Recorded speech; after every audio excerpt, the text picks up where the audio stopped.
Hey, everybody. Welcome to another episode of Crimes, Killers, Cults. And beer. And beer. I was even on time that time. Yeah. You know, it's kind of trying sometimes when you have a co-host who's an active member of the National Guard. That is not me.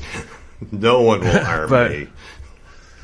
But yeah, Paul's doing like a month, whatever they do in the National Guard. I don't know. And I was going to have Todd on for this one, but Todd still hasn't. He's a Spectrum casualty. Oh, I gotcha. The Spectrum is god awful. But yeah, his internet got fried about a week ago in a storm by lightning, and and they still haven't fixed it. Oh shit, man! I would be going nuts. Yep. But I've gotten used to having guests on. So yeah, I mean, right. This is Mark from Mental Illness Theater, by the way. Oh, yeah, I should introduce myself because no one has any idea. Yeah, I'm Mark from Mental Illness Theater, longtime friend of Crimes, Killers, Cults, and Beer.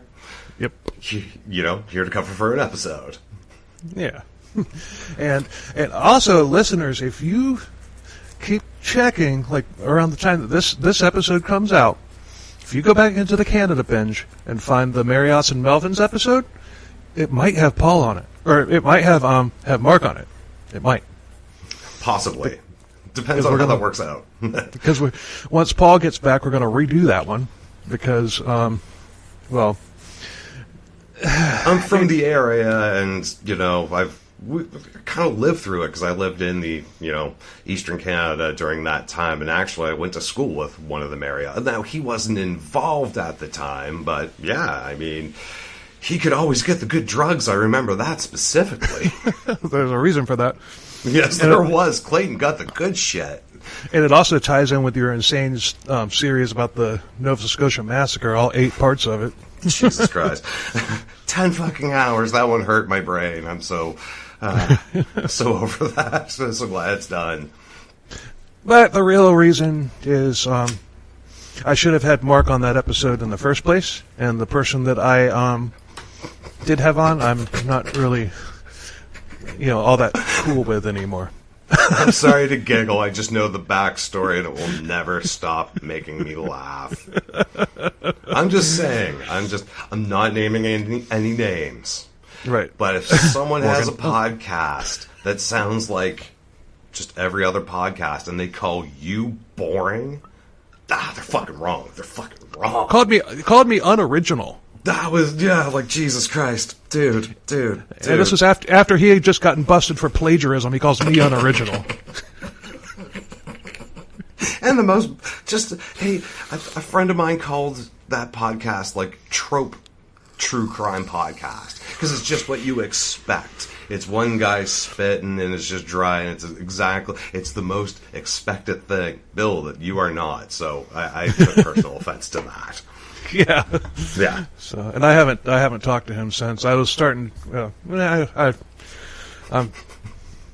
over it. Yeah. Exactly. But I want to make our episodes better, and having you on for that episode, it will definitely make it a lot better. We'll see about that. But it I'll will. Try my best. Yeah, we gotta wait till Paul's back because he was part of the Canada binge too. So. Oh, absolutely. And. Yes, most of those episodes. I took a weird approach with the Canada binge, because it's like I found the biker war, the Quebec biker war, the Marriotts and Melvins, that cult that nobody had ever heard of that I found that was just absolutely horrible. That's Canada, man. And in a sense, you just nailed everything about Canada. We have this truly horrific shit that goes on, and no one talks about it. It's just like, well, we're going to put that to bed, forget about it. And then someone, years down the line comes along and finds it, and they're like, with their mind blown, like, how the fuck does no one know about this? Yeah, that cult episode was... It was intense. I haven't had one get to me like that in a long time. You should do Scientology next.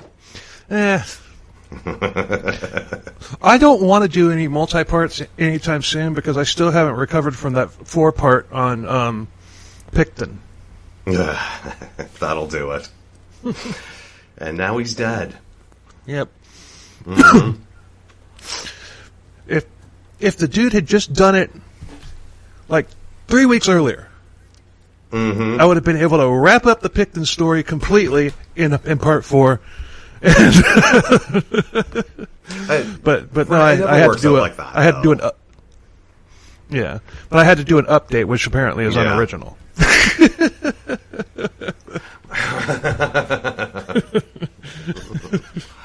Yeah, right. Anyway, Oh man, but this that story irritated me a lot. Yes, what story are we doing But this story that we got, yeah. Well, it's not from Canada. It's from Virginia. We're covering Jesse Matthew Jr., the back-to-school killer.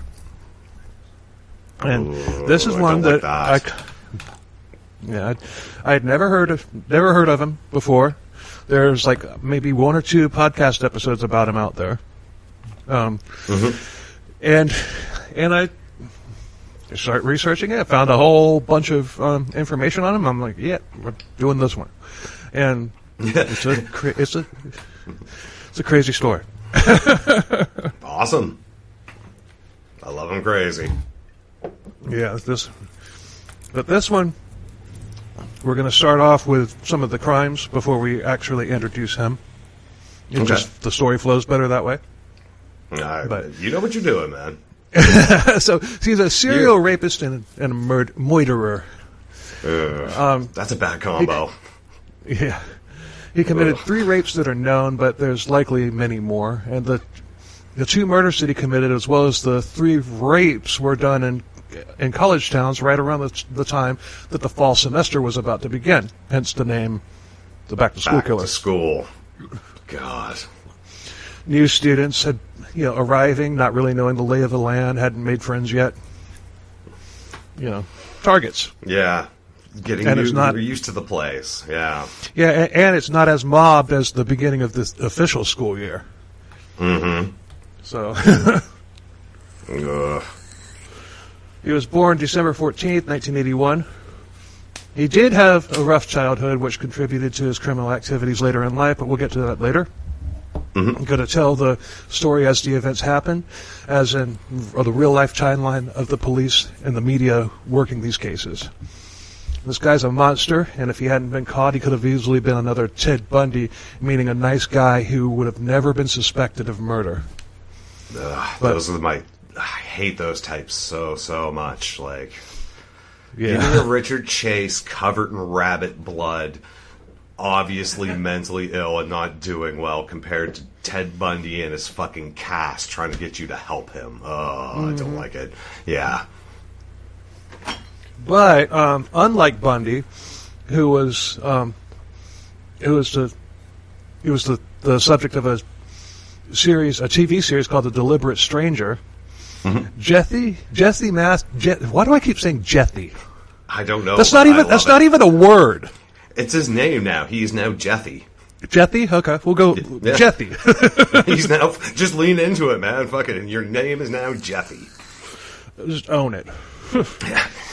Jethy, Matthew, he wasn't a deliberate stranger, he was a deliberate socialite. He was the life of party. Lots of people looked up to him and even loved him. And the sources for this are Very Scary People, Season 4, Episodes 3 and 4. There's lots from WTVR.com, which is CBS Channel 6 in Richmond, and WFXRTV.com. So, Morgan Harrington was a great student. And she and her family lived in Harrisburg, Virginia. And she was gorgeous, and she kind of looked like Avril Lavigne. Okay. She's Canadian, isn't she? Oh, yeah. I thought so. Oh, that's right. She married that Nickelback guy. Yeah. I mean, in a world with Anthony Kiedis, I don't understand hating Chad Kroeger. I I don't know. My problem with Nickelback is like some of their songs are just so blatantly raunchy just for the sake of being blatantly raunchy. Okay, digression time. We're gonna have a lot of those. I have defended Nickelback, not musically. They're not my thing, but you were alive in the early 2000s. That band worked. They put out an album every fucking year, and they toured extensively. Like they're not good, but they put the work in. They got successful. There's worse out there. Like I said, well, they got their start at Piggy's Palace. I mean, what could go wrong? Right? Yeah, they're connected to Robert Picton for fucking ever. So, but I mean, I get hating them. I just don't understand the level of hate, I guess. But they're awful. They're actually, but they are talented. They're not like some of these bands that just come out there and just the music just sucks. They know like 3 or 4 chords and just bang on the guitars and go la, la, la, la, la, la, la, la. And I'm not even. That's not even that's not even a dig at death metal. I mean, those guys. Most of those guys can actually play. So, but oh yeah, well, it depends what I'm talking about get into metal and whatnot. I'm talking about the bands that would start off as a Nirvana cover band and not do it very well. I mean, Nirvana's it's more subtle. It's tough, but I mean, like, I know what you mean because I've always another band, Limp Bizkit. I hate Limp Bizkit, but live they were tight. They knew how to play. Yeah. Yeah, I mean, they put on a good show. They're terrible. I hate but I everything can't about handle. Them. And you. Yeah. Oh, no. They're from Florida too. Ugh. Oh, I didn't know that. So, yeah. But Morgan wanted to become a teacher, and more importantly, she wanted to teach in third world countries. She had a little bit of rebelliousness with her parents when she was in high school, but they quickly mended their issues by the time she had graduated, and she was enrolled in college at UVA. She was super intelligent. She was very mature, and she was a metalhead. Oh, nice. Very nice. Do you know what bands? Huh? Do you know what her bands were? What bands you liked? Metallica and Pantera. Oh, shit. Nice. That's a good mix. Mm-hmm. But on October 17th, 2009, UVA was getting ready to start its fall semester, and Morgan was about a week away from leaving home to stay at campus. But she was getting ready to make a trip to Charlottesville for another reason, because Metallica was in concert at the John Paul Jones Arena at the UVA campus, and she was going. This would have been on their Death Magnetic tour. What year was this again? 2009. Oh, shit.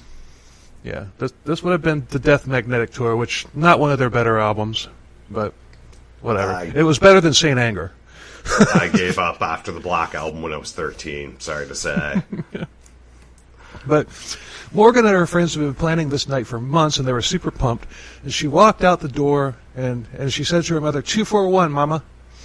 And that was the last time that her mother had saw her. And 241 was a code that they had that meant, I love you too much forever, once beyond forever. Nice. Yeah. Well, sad now. Sweet. Jesus, not very nice, but yeah. Yeah. Like I said, they had their issues earlier in her high school area, but by the time she was a senior, they ironed it all out. So, nice. She had a black mini skirt, black boots, and a Pantera shirt. She was ready to go. She was ready for the concert. Hell yeah. Mm-hmm. She met up with friends at James Madison University in Harrisonburg, Virginia, and then they all caravanned to Charlottesville, which was about 65 miles away. She'd been to that arena many times, and this trip was no different. The opening acts were Lamb of God and Gojira. Oh, shit. Yeah. Gojira, man. I'm a fan. Sorry. Yeah, I had to look that up because I was curious because none of the information said. I'm like, it was opening. I wonder who the opening act was. That's a good concert, man. That's really good. But they were minutes away from Metallica taking the stage, and Morgan had to use the restroom. And she and her friends had floor seats, so Morgan had to go upstairs to use the restroom. And she tripped on the stairs, and she hurt her chin, likely from chin planting on the stairs, and it was bleeding. Oh, fuck. And she got to the bathroom. There happened to be a nurse there in the bathroom, and she asked if Morgan was okay. Morgan's like, yeah, I'm fine. But the nurse saw her blotting the cut and everything and said that she was acting funny, so it's likely that she had gotten a concussion and was disoriented. Mm-hmm. But somehow she wound up outside. Okay. And like if you've outside been outside the concert, venue. So, yeah. Okay, just making sure I'm following right. Yeah, and you know what? Unless you're at a club, if you go outside, you ain't getting back in. No. Especially at a concert. Fuck that. I've had that argument. Yep. Her ticket was with her friends, and the guards weren't letting her back in. It sucks, but the guards were just doing their jobs. Mm-hmm. It was cold outside, and her jacket was with her friends. She texted her friends saying that she couldn't get back in and that she would just find a way home. Like I said, she was disoriented. She could have just waited. Just wait. Concert will be over in a couple hours. But like you said, disoriented and in the cold with no jacket, you're just thinking, I want to get home, get warm, get safe. Mm-hmm. Yeah. But people who did interact with her said that she was acting odd and even hostile, and I would be too if I didn't get to see Metallica because, I accidentally wound up outside. Yeah, but honestly, I would be... Yeah. Yes. But honestly, if she's got a concussion, the last thing she needs is super loud music. Yes. Because if that was just... She would have wound up with... like the mother of all headaches by the end of the show.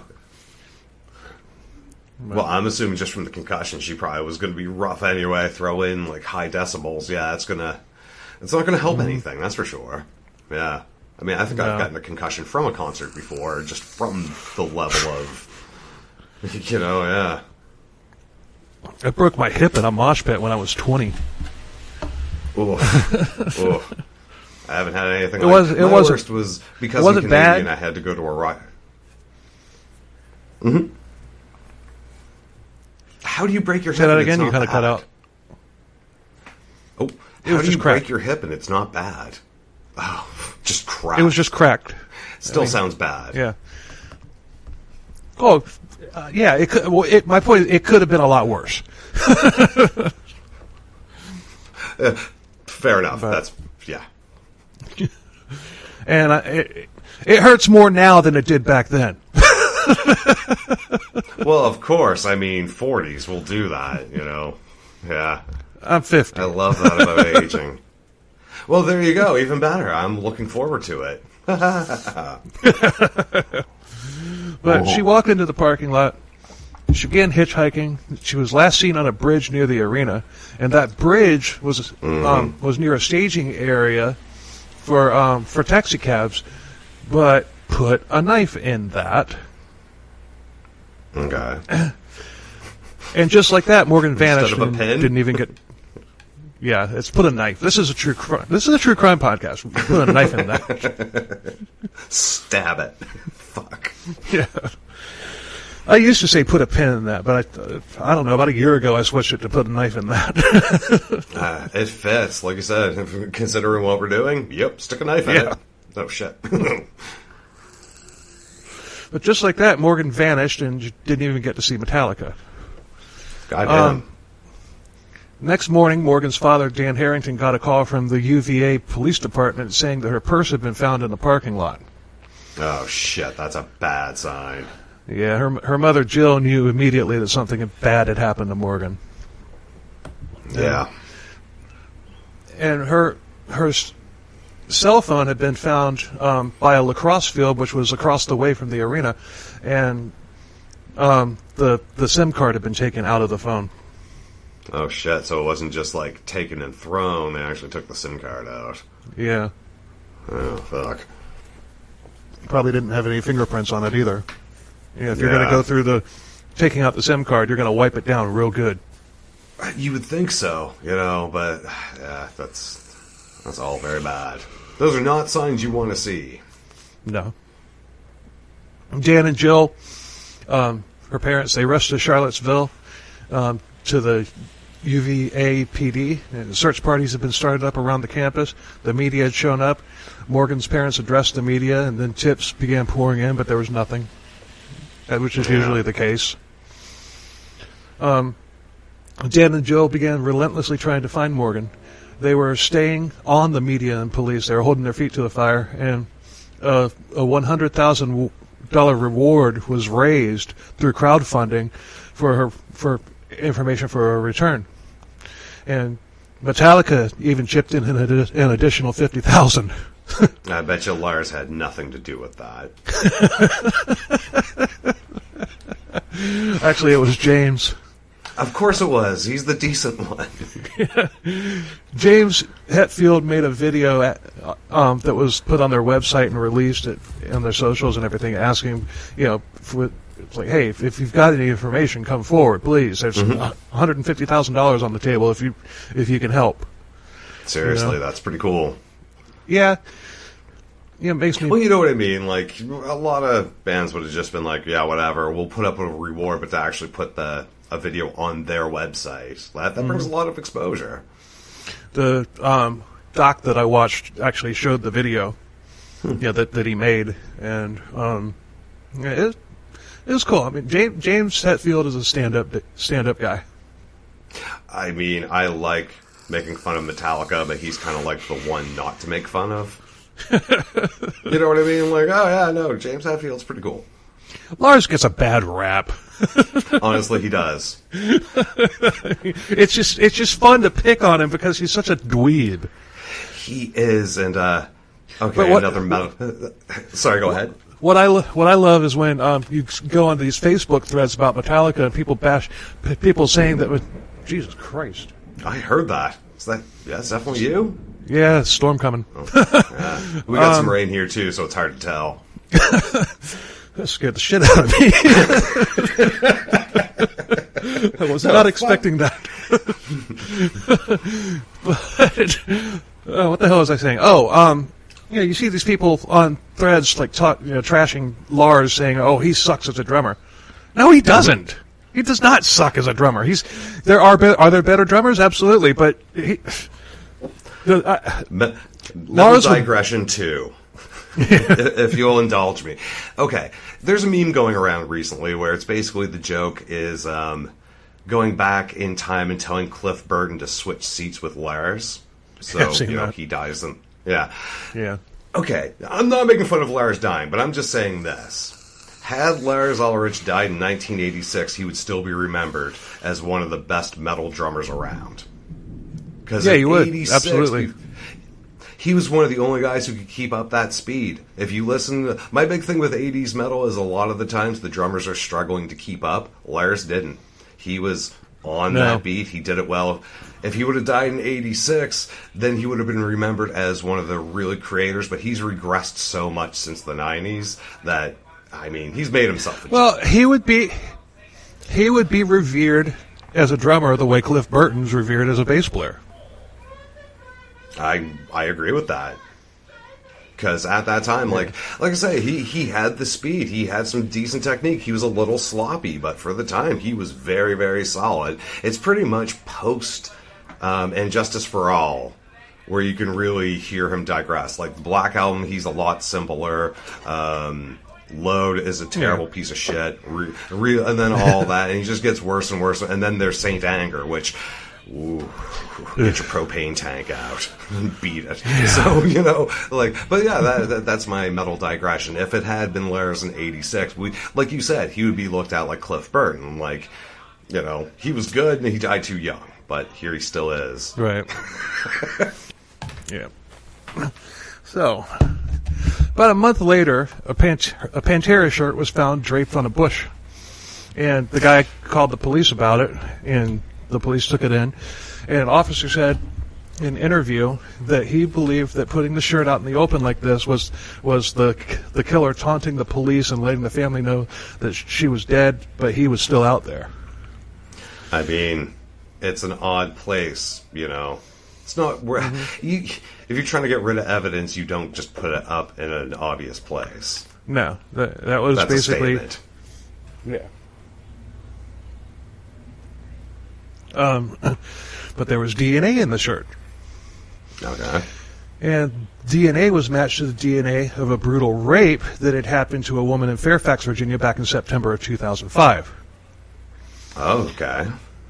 Still, it was a cold case because the criminal hadn't been caught on anything else. Yeah, he didn't. This DNA, this blood type, whatever, they didn't have anything on whoever this was. Well, we all know it was Jethy. It was fucking Jethy, but I get you. At this point, they know these two crimes are connected, but they don't know who committed them. Right. Yeah. That's gotta be so fucking frustrating. Oh my god. Yeah, the police work on this is incredible. But the woman who got raped was from India on a student visa, and she was out grocery shopping. And as she walked back to her apartment carrying a couple of bags, a man walked up to her. He tried to stop her to talk, and she just kept walking. You know, and he walked right up behind her, you know, talking shit, and she dropped her grocery bags and hauled ass. He followed her. He grabbed her. He carried her into a field, and he threw her to the ground, and he raped her while choking her at the same time. Yeah. And she fought him. And he told her that if she fought him, he'd break her neck. If she let him do what he was trying to do, he would let her go. Yeah. No, he won't. Usually not. A car just happened on the scene and caught the man and woman in its headlights, and the man took off running, and the woman was bruised, covered with blood. And if that car hadn't pulled up, she would probably be dead. She would probably be dead. Yeah. She tried to give the police a description, and he was an African-American man wearing khaki pants. And they were able to get a sketch, but it didn't turn up anything, and the case went cold rather quickly. Which is kind of strange considering once I start describing this guy later on. A little distinctive? Little is an understatement. This guy stuck out like an amputated thumb. Oh, I love it. Not a sore thumb, an amputated thumb. I getcha. January of 2010, Morgan was still missing. And after the shirt was found, women in the area were scared, looking over their shoulders, walking in groups, taking precaution and being safe. And it kind of reminded me of the Danny Rolling situation at the University of Florida. Yeah, it does. But since it was quiet and nobody else had vanished, some people were thinking that it could have been a drifter. But the investigation wasn't going anywhere, and I think we need to add it's never a drifter to the book of things that it never is, like a mannequin. It's never a fucking mannequin. That is a running joke between me and Gina, my wife. We say that to each other pretty much any time anything is like that. It's like, it's not a fucking mannequin. It's never a mannequin. There's never a shortcut. No. The shortcut's going to take longer. There's never a... Well, yeah, because you're not going to get to your destination, because you're going to be dead. Yeah, I know. Those are rules to live by. There's more that I've... It's never firecrackers going off. No. That reminds me of when me and Gina were living in a very rural place in Nova Scotia in Canada, and every now and then around midnight, in the middle of the night, we would just hear chainsawing. This happened multiple times, and it was like, we didn't want to know what was being chainsawed. Yeah, it was scary, honestly. We still don't know what was being chainsawed. Well, yeah. Yeah.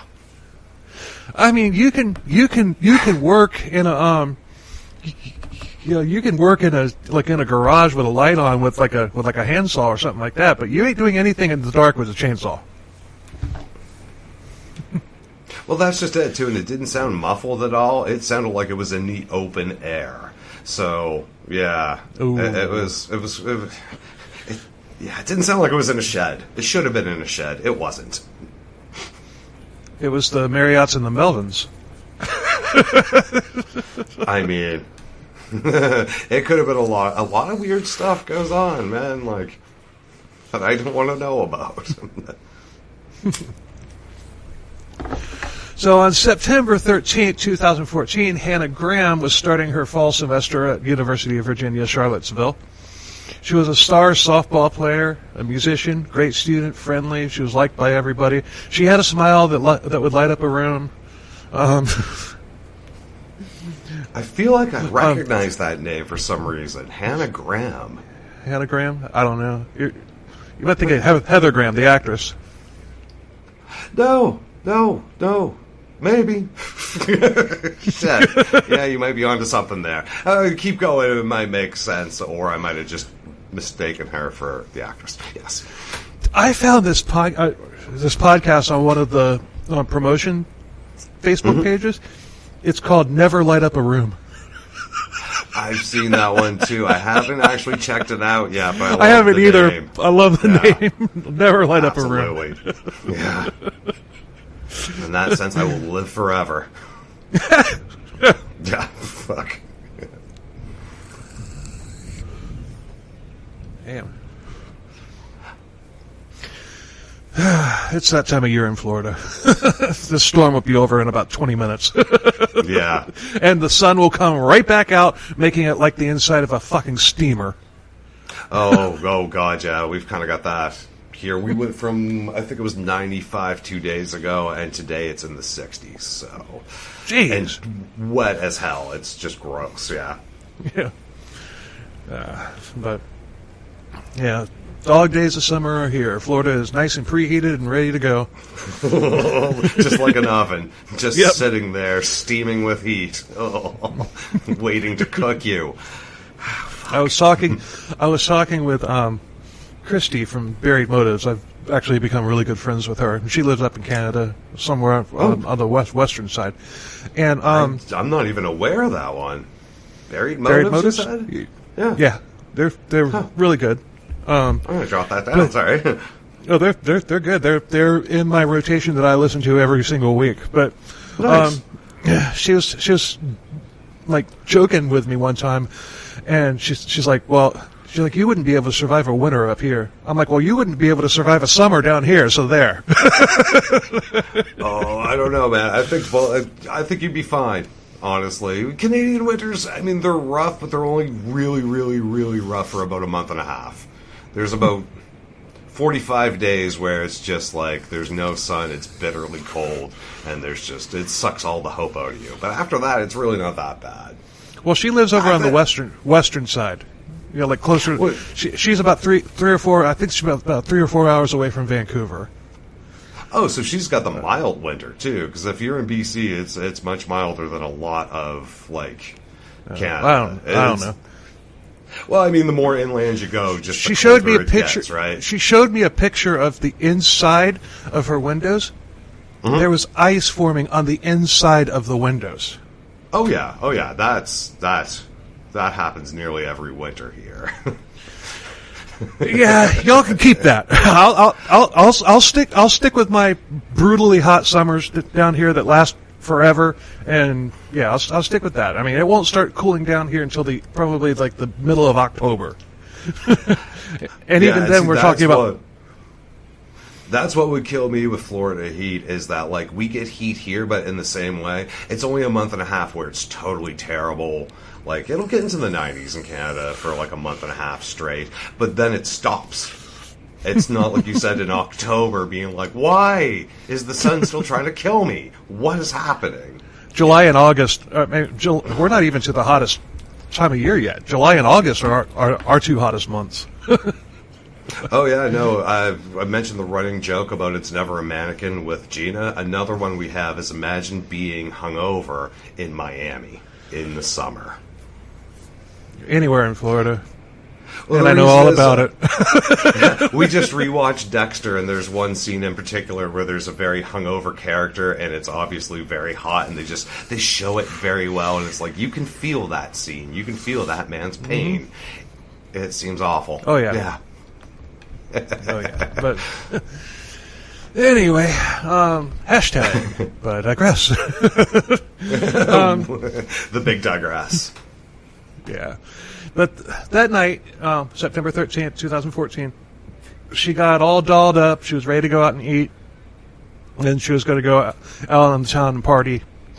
She ate with some friends, had a few drinks, then she went to a house party where she had a little too much to drink. Mm-hmm. And decided that she was going to go home because she wasn't feeling well. Yeah, and one friend offered to walk her home, but Hannah said that she was fine, but she wasn't fine. She was hammered. And she started walking off campus. And she started texting friends saying that she didn't know where she was. And she shows up on lots of surveillance cameras along the route that she took. But she was walking around in circles in front of a place called McGrady's Pub, and she tripped and fell on the sidewalk in the front of the bar, and the bouncer, he came out and helped her up and asked if she was okay. She said she was fine, and she kept walking, but honestly, I'm wondering if somebody slipped or something into her drink at that party. I mean, to be that, incoherent. It can happen just, from liquor, but it usually takes time just from straight liquor to get that incoherence.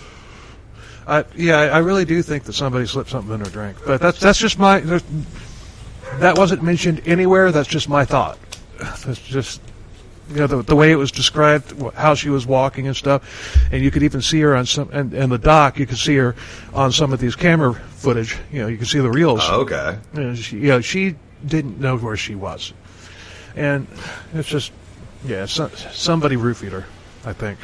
Yeah, that seems more than Plus, I mean, if there's video footage too, that can be very telling that person's not right on their feet. Mm-hmm. But if you're shit-faced, you're going to be like weaving back and forth, staggering and stuff like that. She wasn't staggering. Mm-hmm. She was, she would stumble every now and then, but she was just kind of, looking like she was in a daze. She wasn't acting like somebody that was just totally schnockered. She was acting like, like she was drugged. It just seemed more off than just drunk. Yeah. I get you. Because if you're totally schnockered on liquor or whatever, and you it's going to be obvious because you're going to be zigzagging. You're going to be zigzagging like a freaking ship in World War II. You're going to be all over the place. You're going to keep falling repeatedly and stuff like that. She only fell once. And she was pretty much walking kind of mostly in a straight line. Yeah, mostly. So that's not schnockered. That's drugged. It looks different than liquor. Yeah. But I can't believe nobody that in the documentaries nobody mentioned that, because I'm thinking there were 2 crimes committed that night. Yeah. Yeah, one leading to another probably. Yeah, it wasn't Jethy. It wasn't him. He would have stuck out like a sore thumb if he had been at that party. So that guy. It wasn't him that drugged her drink. That would have been somebody else. But okay. But next she shows up on camera at a gas station, and she was running. Once again, if you're schnockered, you ain't running anywhere. You are absolutely not. Or if you are, it's funny. Yeah. Now you can see her on camera. She's running. Sure, she's an athlete. She's in great shape. But still, if you're schnockered, if you start running, you're going to wind up doubled over, puking on the ground. Yeah, I've done it. I'm not even an athlete, but I've done that. So she texted her friends saying that she was lost, and the downtown area that she was in was called Downtown Mall. And this is about 2 miles away from the UVA campus. So she lived on campus. So she made it quite a ways. Yeah. Another thing that points to she was not schnockered. Seriously, though. Foul play was suspected, and the media pounced on it because she wasn't the type to just disappear like that. Search parties were organized, including the police and the bloodhounds, like the one that you've got in your apartment. And her parents soon arrived and did interviews on TV pleading for her return, and obviously the students on campus were all on edge. Rock star police chief Tim Longo got on TV vowing to find Hannah as well as the person who took her. And nobody knew if this was random, and they hadn't connected it to Morgan Harrington yet. And why would they? I mean, this was 5 years later. Nothing like this had happened since, not to mention the transient nature of college towns. Yeah, really, though. 5 years, that's a full turnover. Yeah, I was just going to say that. Every single student and probably a handful of the faculty that was there when Morgan was killed was gone. Mm-hmm. So, but it wouldn't be too long before the media started wondering if the two cases were related. Every now and then the media does good things. Oh man, we mentioned a lot on Mental Illness Theater, the podcast I do with Gina, that sometimes, man, the press, it's the only thing that keeps things going. That they just won't give up, and other times the press will do nothing. It's very strange, and especially American, man, you guys are so much better than we are in Canada about keeping pressure on crime sometimes through the media. It's quite impressive. Yeah, but most of the time, media is now just a tabloid. You know, it's just finding good investigative journalism is the exception and not the rule anymore. Well, I'm sure from having done this as long as you have, just like I have, you've noticed that, like, when you do something more recent, the articles all seem to repeat themselves, and there'll be like this little bit added. Whereas if you do a case from the 70s, every article has new information. It's not just rehashing this. They're expecting you to be read to that point and then continue it. And honestly, it makes it a lot easier to do what we do. Yeah. But I was surprised I mean, some of these articles that we find, it's just like, you know, it's like you go looking for something on, I don't know, well, hell, Jethy. Jethy Map. Poor Jethy. You find, oh, here's an article, and it's just like 3 sentences. Yeah. All the time. I find that so often. Yep. It's infuriating. But 5 days after Hannah vanished, a vigil was held on campus. Hundreds of people showed up. They spoke and they sang songs and they cried together. People talked and everything. Kind of reminded me of there was video of it too. Kind of reminded me of what went on downtown East Side in Vancouver when everybody did that rally. Yeah. I said in our series I picked, and it was like, if I had lived there, I probably would have been at that rally too. I mean, when you're up to 64 victims, you know. Yeah. Jesus. Yeah. But all of a sudden, new camera footage was released.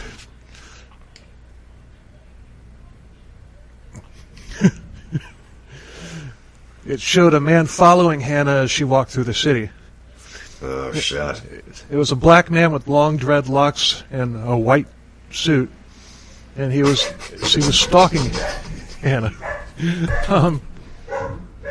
Goddamn. Sorry about the dog, but man, that description, I saw it. I saw it in my head. It's like, oh yeah, no, he's distinctive. Yeah. Not to mention he's like 6'6" or something like that. Oh, all shit. Muscle. That does not, Jesus Christ. Yeah, if he had been at that party, people, Jesus. I know, fuck. 6'6", fully muscled, white suit, dreadlocks. Fuck. What else could he do? Wear a top hat on top of it and a fucking monocle? Jesus Christ, like... I mean, there's peacocking, and then there's just, hey. But he was stalking Hannah. He matched her pace, keeping about the same amount of distance between them. And this man had been seen over the hours leading up to this in the bars drinking. And he's a happy and jovial guy. He'd talk to anybody. And he was a little handsy, on the handsy side with the girls. And no, it was not Yankee Doodle. Yeah. Yeah. Would the girls be handy? You know. No. I thought it was funny, sign, though, but being handsy at the bar. Yeah. He was at one bar where he walked up behind a woman and scooped her up behind, from behind, and was dancing with her, but her feet were not on the floor. She obviously didn't like it and demanded. Like literally. Yeah, literally. Yeah, she obviously didn't like it and demanded that he put her down. She and her friend left that bar and went to another one where they kept dancing. And she sat down for a while and took her boots off because they were hurting. This dude had followed them to this other bar that they went. And as soon as she sat down and took off her boots, this man runs up and starts rubbing her feet, uninvited.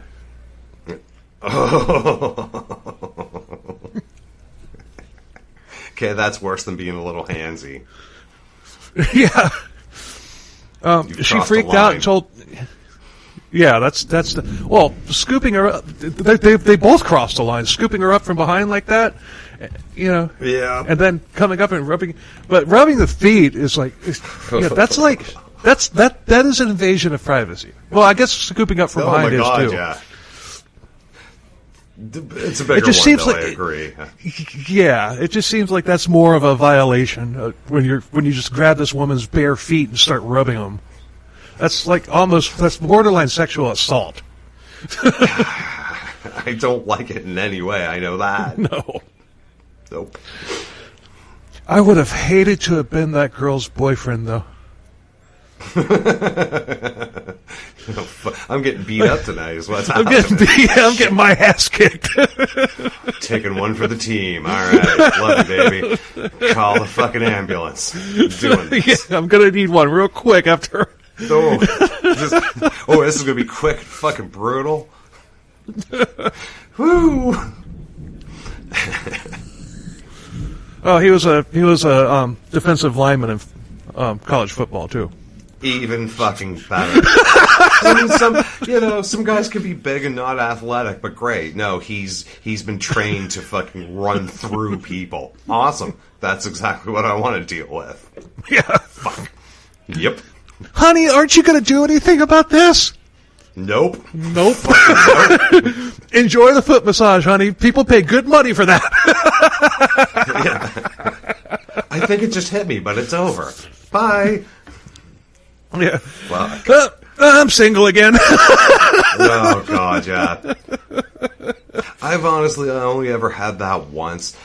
Just complete digression. I was at a bar. I ran into an ex. We were dancing. She said nothing. And then after the song, she was like, "Do you want to meet my boyfriend?" I was like, oh, this is bad. And I'm not a small dude, 5'10", 5'11", at the time, like 180. And I walked up to this guy, and fuck, man, it was just like, Man Mountain, wonderful. And I stuck my hand out to shake it, thinking, what else can I do? And he just glared at me, and I was like, oh, good, I'm going to die.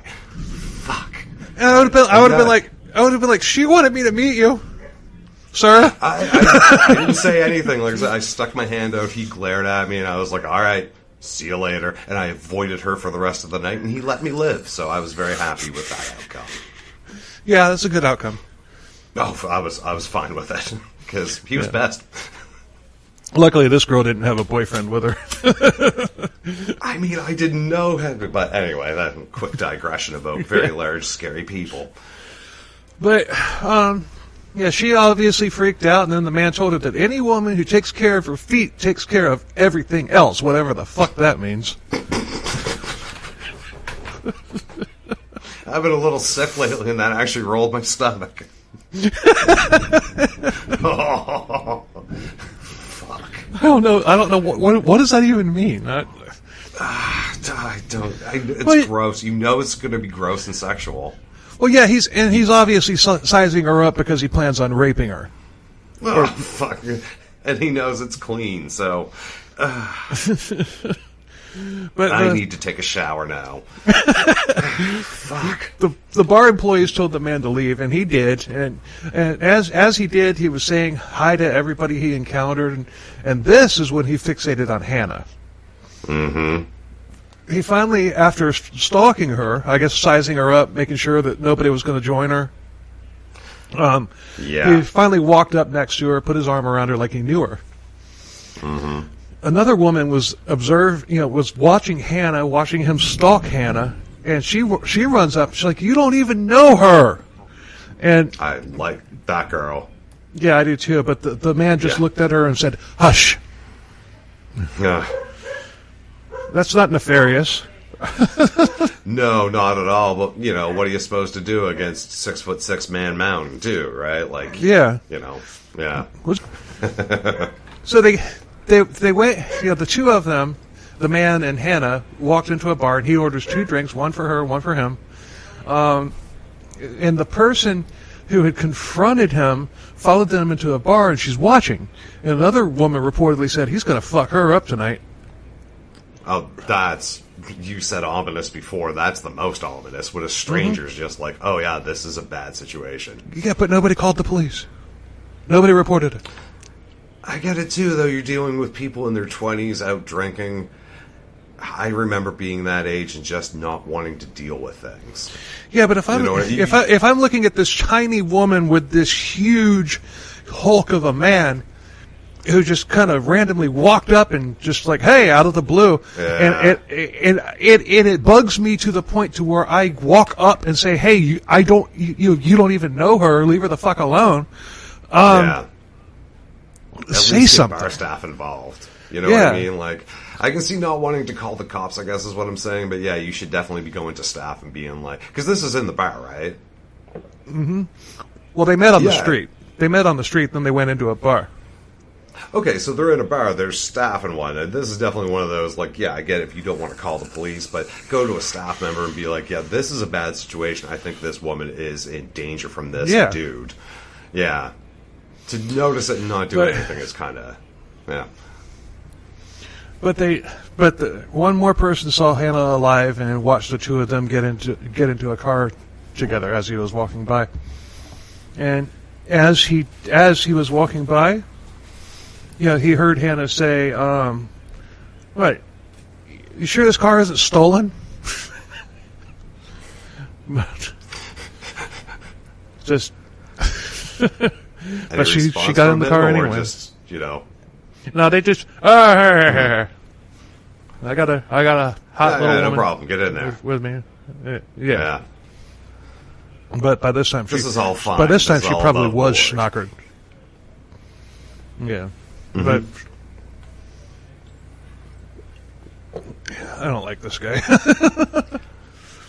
Oh God, no! But I hate them all. But due to the new videos and the witnesses who came forward when they were released, the police had I lost my spot. That's right.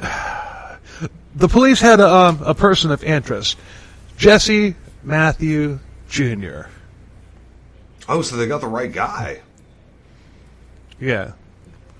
And one cop at the police station had even gone to school with Jesse. I always love it when that happens. Hey, what's going on? How have you been doing since 8th grade? Well, I mean, fucking here I am. Here you are.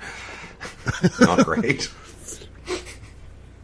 Of course, because of Matthew's jovial and teddy bear / gentle giant personality, some people believe that they had the wrong guy.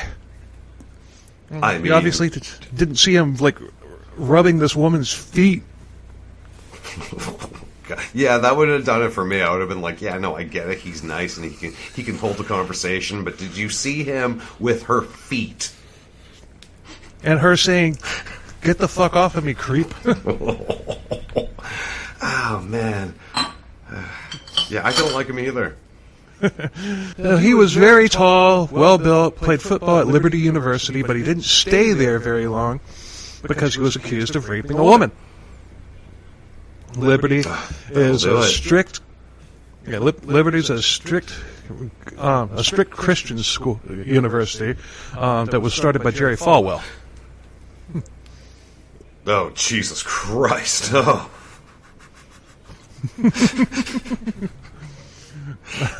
Okay. Digression again. The Jerry Falwell fake letter and hustler from the late 70s or 80s is one of the funniest fucking things you can possibly find. You know what I'm talking? Thank God. Holy shit. Man, I swear to God, I almost pissed myself the first time I read that. I was dying so hard. Yeah. all those politicians. We're going to cover Westboro Baptist Church at some point.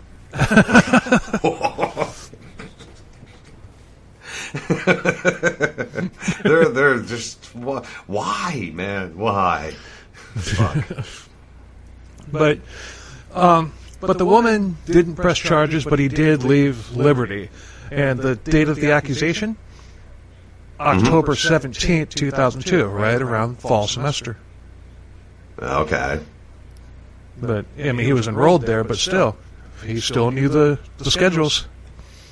When does fall semester start in the States? Just want to know if it's different in Canada, because we usually start October. Early September. Okay, October. We start early September. That's why I was a little,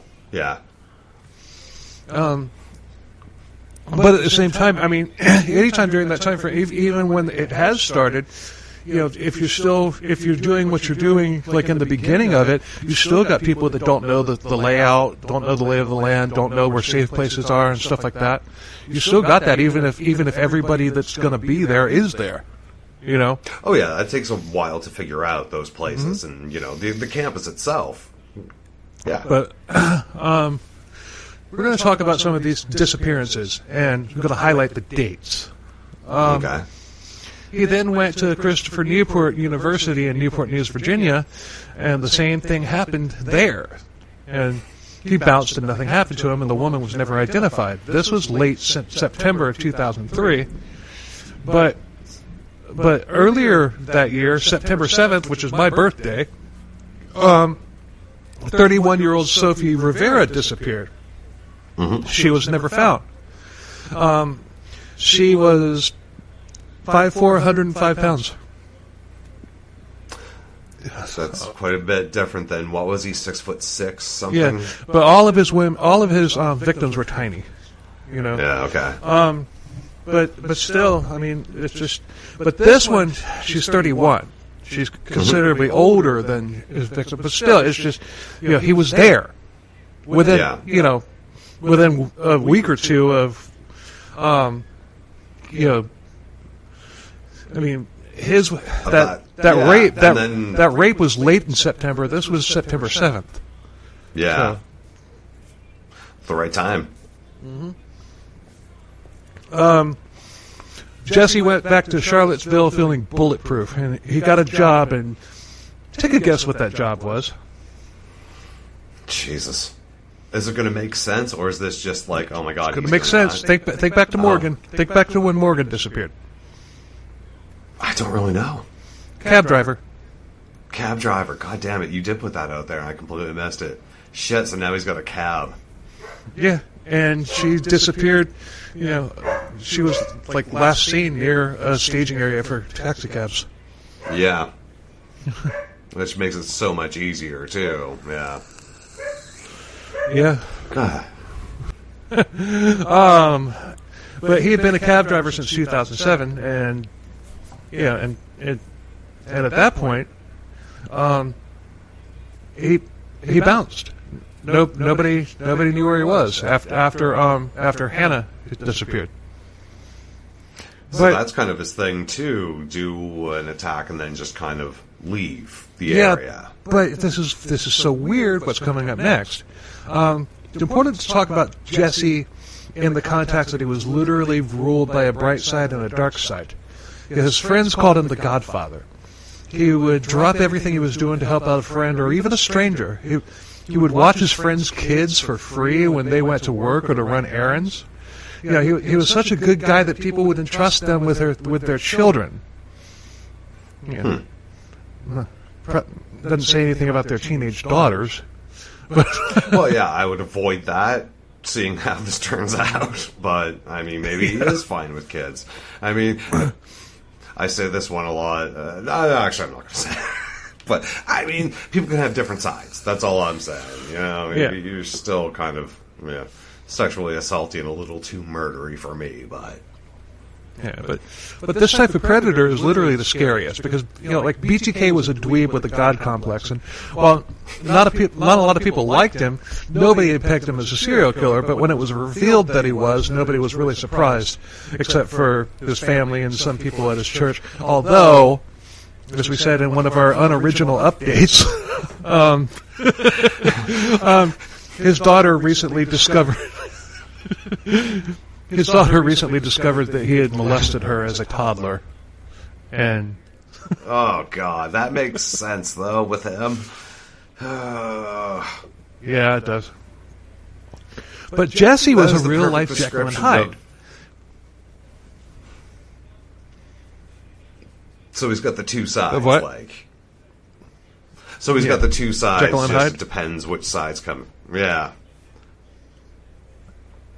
No. He compartmentalizes the dark side. He only lets it out when he wants to. This isn't somebody that just goes into a fucking frenzy and just has to do it. Like goes into a berserker mode. This is somebody just like, you know what? I think I'll kill somebody today. I think I'll rape somebody today. But isn't that like most of them? Like honestly, I find having done so many that very, very, very rare is someone actually has a compulsion unless there's a mental illness involved. Usually there's a decision there that like, man, I'm going to do this now. Yeah. But... maybe he was just better at covering it and had that social side so fewer people would think. Compartmentalization. BTK did the same thing. You know, I mean, but it's just... This is more of an extreme than BTK because BTK wasn't a likable guy. I get you. Yeah, but Jesse was a real life Jekyll and Hyde. You know, good Jesse punches his time card, and bad Jesse clocks in. So, you know, let's take a look at Jesse. He had problems learning to read. He had a bad stutter. He was abused physically and sexually as a kid, and he also was bullied as a child. But all of that kind of stopped as he grew into his well-built giant of a teenager, you know, kind of like Otis Toole. Yeah, I can see that. I mean, there's a time to pick on the kid, and then all of a sudden that kid is, oh shit, we're not going to pick on him anymore. Yeah, and his father was a convicted rapist. Not good. That's a bad start. But none of these things were dealt with. He just buried them deep in his brains where the demons festered. As he got older, they began to manifest in his life, and before too long he had a split personality and began to act on his demons. Split personality, absolutely not. We're having a digression. Well, I don't mean split personality where... Well, okay. Nobody has a split personality. Yeah, I said, good Jesse punched his time card, bad Jesse clocks in, but okay, it wasn't like that. This guy, you know, he's a great guy. He just has a hobby that, you know, lots of people would consider undesirable. I get you, but I mean, split person. I have real trouble with even that terminology because it never is. It's just to take it that way, Bill. There's a good Bill and there's a bad Bill. There's a good Mark and there's a bad Mark. So you know, everybody. If we're going that way, everybody has a split personality. Everyone has the capabilities of both. And like I'm saying, you know, decisions are made. He decides to go into that bar and rub that woman's feet. He decides to grab that woman in the cab and drive. You know what I mean? Like, yeah. it's just split personality. I can't see it. It's all one person, and he's a piece of shit. Whether he's good, I'm sorry, but the rapist murderer outweighs everything at a certain point. You know what I mean? It's just like someone could be, you know, I'm going to say it wrong because I always say it the British way, but a pedophile, and they could be the greatest fucking person, but I don't care. You fuck children. Right. That's where the conversation starts. You could have you could have fucking cured cancer, but guess what? You're a pedophile, and that leads everything and outweighs everything. And sorry, just to like rant here, but that's how I see that. Like, that's great that he's great with kids, but in the end, he stalked, raped, and killed women. So he could be a great worker. He could be wonderful with kids. He could be a wonderful football player. Yeah. In the end, he's not, though. I have a friend who he was actually the first person that I asked about when I was going to start CKCB before Todd. Todd, yeah, but he, you know, he plays like death metal and stuff like that and everything, and he does these. He's known for like he's actually one of these people that's gutted himself on stage, and but he worked at a freaking daycare for about 5 years when he was younger. And he's like really great with kids and all that stuff. I mean, he's not a killer, he's not a rapist or anything like that, but it's just like, if the people who were dropping their kids off at that daycare saw him on stage, they might be like, I'm gonna look into the daycare down the street. Oh no, I don't. Yeah, exactly. I mean, but that's kind of what I'm saying. Like, people have lots of different sides. So, but he would. You know. But he wouldn't hurt. He wouldn't hurt a fly. You know. Yeah, but that's metal people for the most part, right? We just look scary and whatnot. We're actually harmless, right? Yeah. Yeah, you say that on the one episode where I'm not wearing a black shirt.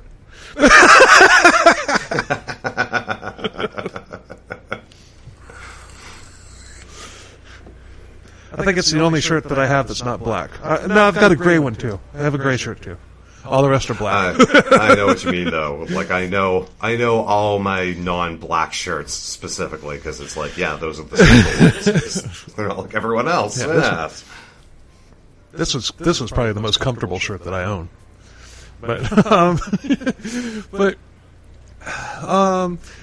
I mean, there were ways out for him, like football, for example, but his demons ruined that for him. You know, he could have been one hell of a defensive lineman in the NFL, but his urge to rape took over. But when he returned to Charlottesville and got a job as a taxi driver, How many football players have made it from Pat Robertson University to the NFL? Liberty. It was Liberty. But Liberty? Yeah, I gotta look that up now. Sorry, digression. No, several. Yeah, I can't name names, but I have seen that come up with like teams' draft picks. Oh yeah, you know where they came from. Liberty University.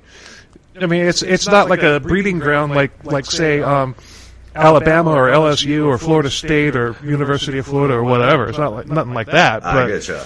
But it's produced every now and then. I mean, hell. Cheryl Owens went to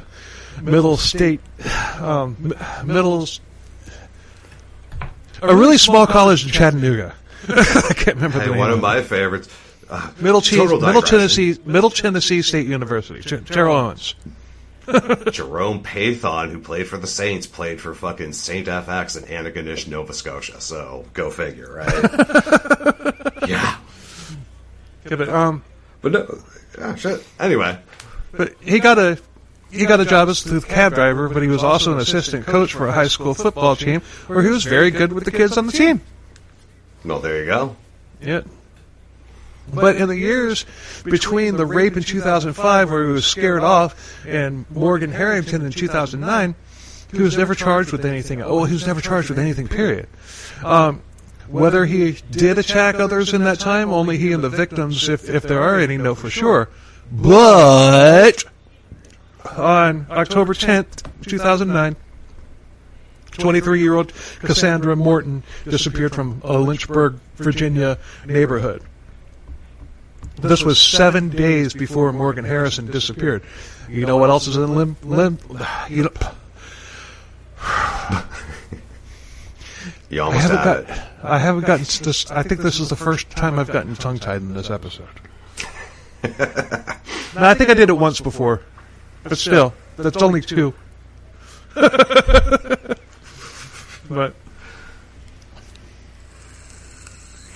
But you know what else is in Lynchburg? Liberty University. Oh yeah, that's right. About 65, 70 miles from Charlottesville, and on November 30th, 2009, she was found on Candler's Mountain near Liberty University. And her murder has never been solved. Candler's Mountain is an iconic location because on one side of it, next to the interstate, there's cleared lands with only the letters L-U made out with like huge shrubs and everything. You know, Liberty University. Yeah. I mean, it's iconic. I've seen it. I've driven right by it.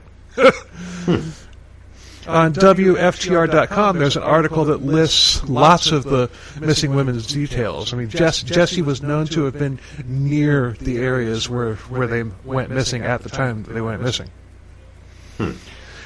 Still, after he was arrested, nobody came forward, but there's many unsolved missing girl cases in and around Virginia college campuses during that time period that Jessie became an adult and the time that he was arrested, specifically at Liberty University and Christopher Newport University. So the 2 that he went to. Yeah. And it's not known if he's connected to any of these disappearances, obviously, because they're unsolved. But also, between 2009 and 2013,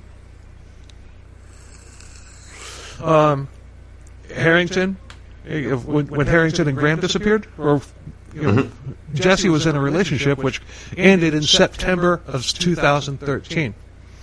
So he was out in the town having fun, looking for rebound rapes. Oh, fuck, there's a phrase. Yeah. And maybe looking for a murder too. Although, you gotta get over people, right? It's tough. Fuck.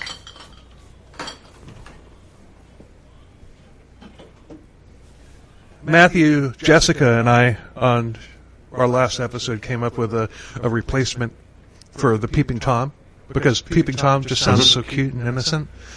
We came up with Jerking John. Yeah. I just go potential rapist, because we know what's coming. I like it. I like Jerking John, and at this point, from this point on, whenever there's a Peeping Tom on any episode that we cover, it's going to be Jerking John. So back to January of 2010. Yeah. I won't forget. I'm like a freaking elephant. I've got a picture perfect photographic memory. I smoke a lot of weed, so I drink a lot of beer. But so back to January of 2010, 101 days after Morgan had disappeared, soon after her Pantera shirt was found, a farmer was out on his property and found what he thought was, take a guess, a mannequin. No, but a deer carcass. No, same thing. Oh, it's never a deer carcass. Well, it's more likely a deer carcass than a mannequin. That is very true. Yes. Yep. But he realized it was a human skeleton, and it had been there all along on the far edge of this man's property, but it had been covered up by snow. And it's a big farm, I'm sure. Yeah, It's winter. He's not going out, trekking out every bit of his farm in the middle of winter. Right. So the autopsy revealed that Morgan had either fought her killer or he just beat her to death. There were fractures in her wrist, a couple broken ribs, and her skull had been cracked and teeth had even been knocked out. Shit. I'd like to think that she gave him hell, but she was 5'6", 120 pounds, and Jesse was like 6'6", like 240, 250. Defensive lineman. Yeah. Yeah. And it was mostly muscle. Mm-hmm. But the DNA that was found on the Pantera shirt that I mentioned wasn't semen. It was blood.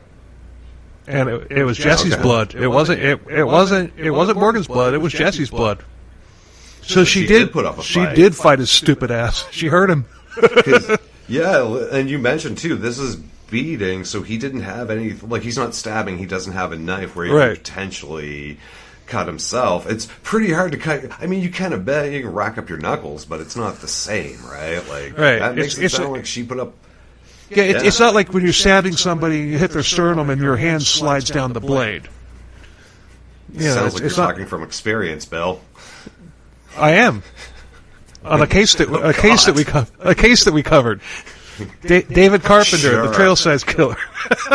Okay, fair enough. But still, that sounded a little firsthand there. Like, no, when you jam it into their sternum, the knife slips. I did that on purpose. You did it well.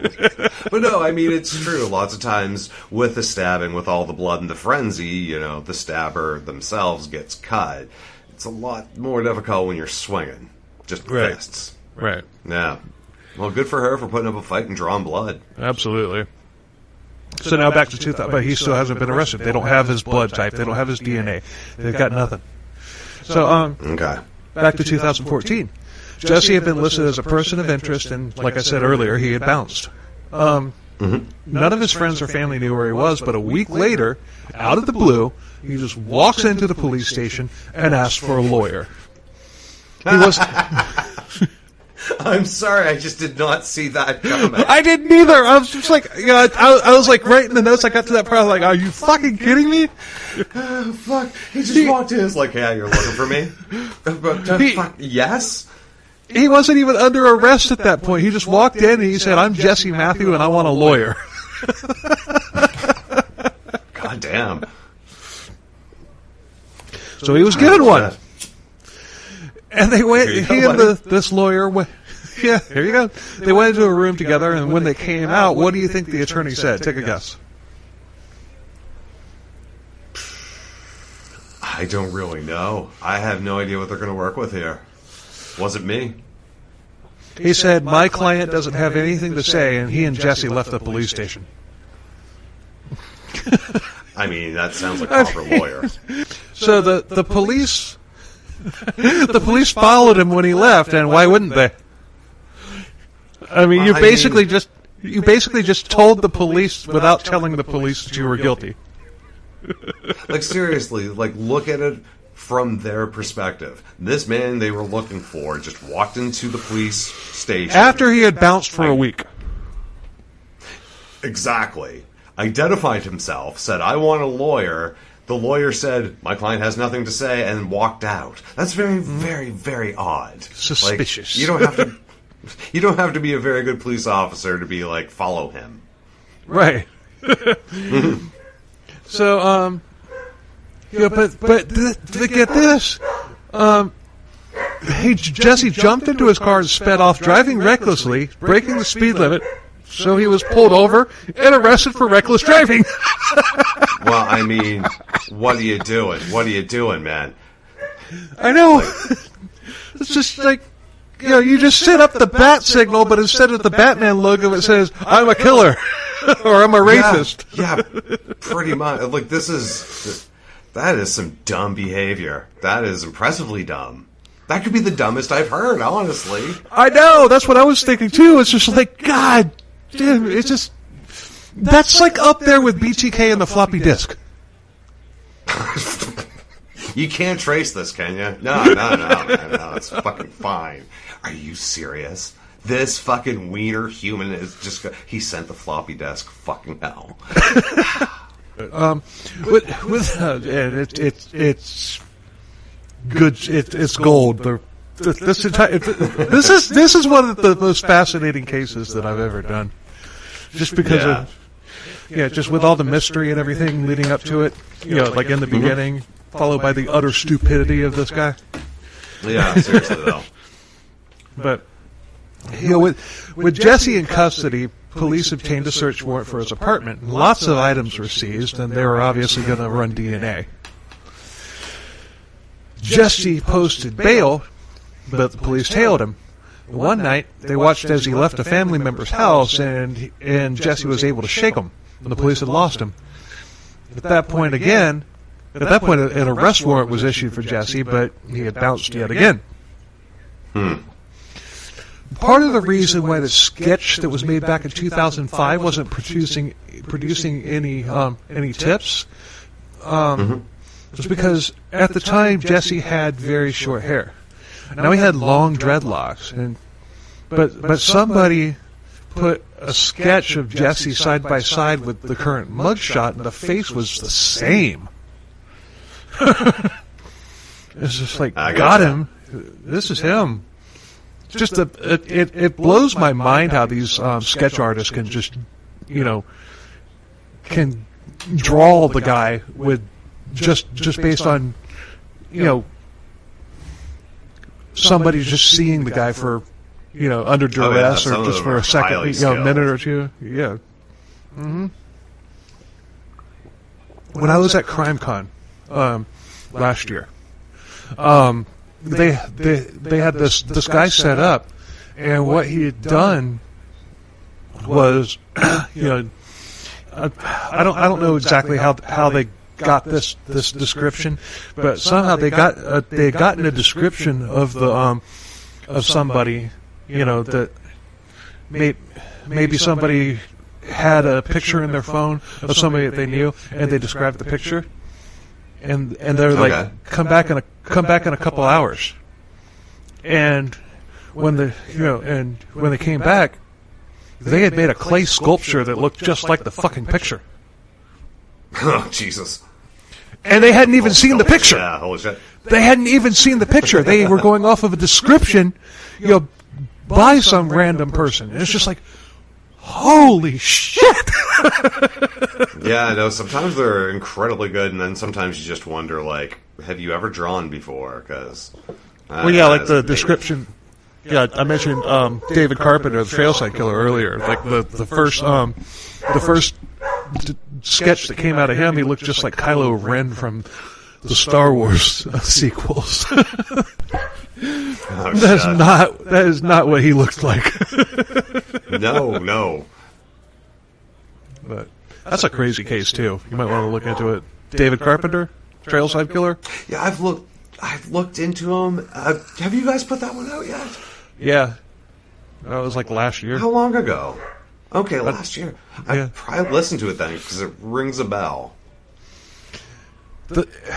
He was in the interrogation room, and he got up and started doing ballet. Oh, Jesus. That's a good... The fuck, man. What the fuck is this guy doing? Oh, David Carpenter, not Jeffy. No, I get you. I'm imagining the police officer looking at that being like, what the fuck are you doing? This day just got fucking weird. Yeah. That was a really good case. So a nationwide manhunt was put up for Jesse. And the FBI got involved too because everybody figured that he was no longer in Virginia.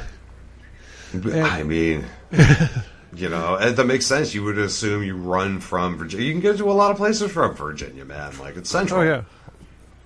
Yeah, you're only a couple away. You're only about 6-7 hours from New York City. You go to New York City. Stuck in Florida, right? Yeah. He didn't go to Florida, though. He didn't go to New York City. He went to Texas. Not the place I would go if I was a criminal on the run. Just putting that out there. I know. No, shit, no. 2 days later, a woman named Karen Monk was in Galveston, Texas, walking her dog along the beach. And she had her car on the beach, and apparently you can drive on Galveston Beach just like you can in Daytona Beach, Florida. Okay. So she had gone back to her car, and when another car pulled up next to her, and its driver was a large black man with long dreadlocks, and he looked right at Karen. Mm-hmm. Karen recognized him from the picture in the news. So the man drove away, and she looked up his picture on her phone, and it was Jesse. So there he is. So Karen called Crime Stoppers and reported that she had seen Jesse Matthew, but this is Texas, and Crime Stoppers didn't believe her. They can do that? They can just say, we don't fucking believe you? They said that, they said that this man wasn't being looked for in Texas. But I'll get to that in a minute. But I got to tell you a little bit about what I found out about Crime Stoppers. But Crime Stoppers isn't a nationwide organization. Each state runs its own branch, and this is something that I learned when I was researching our episode 66, the episode on the murder of Katrina Mowry. Mm-hmm. Yeah, Crime Stoppers is their own little individual outfits. Okay. Which is crazy to think of, but yeah, but that's wild.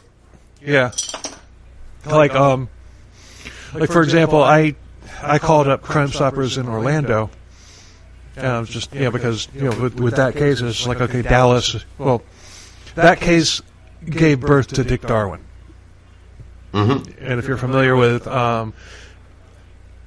my podcast, Dick Darwin is the embodiment of bad police work. But, yes, he is. But I thought about doing one just for this situation right here with Crime Stoppers, but there wasn't enough there. I tried, it wasn't happening.